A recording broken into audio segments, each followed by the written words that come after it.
పితృదేవతా స్థానంలో ఉంటారు. ఆ తల్లిదండ్రులకి ఆ పిడచ పెడతారు, పెట్టి అగ్నిహోత్రం ద్వారా పంపిస్తారు. పంపించినప్పుడు అది వెళ్ళలేదనుకోండి, కన్న తల్లిదండ్రులకి అన్నం పెట్టనటువంటి జన్మ ఇంకెందుకు ఆ జన్మ? కాబట్టి హవ్యం వహతి దేవానాం కవ్యం కవ్యాసినామపి. ఇళ్లల్లో, అందరి ఇళ్లల్లో మొట్టమొదటి వంట బ్రాహ్మణుడు ఎవరు అంటే అగ్నిహోత్రుడు. ఆయన కర్మ శివశాసనానికి అలా వంట చేసి పెడుతున్నాడు. ఆయన వెలగకపోతే పదార్థాలు పచనం ఎక్కడవుతాయి?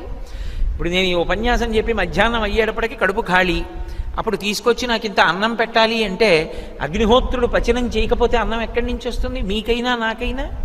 ప్రతి ఇంటిలో వంట బ్రాహ్మణుడై వంట చేసి పెడతాడు శివశాసనం మేరకు. దేవతలకు హవిస్సు పట్టుకెడతాడు, పితృదేవతలకు కవ్యాన్ని పట్టుకెడతాడు. హవ్యం వహతి దేవానాం కవ్యం కవ్యాసినామపి పాకంచ కురుతే వహ్ని శంకరస్యైవ శాసనాత్. లింగపురాణంలో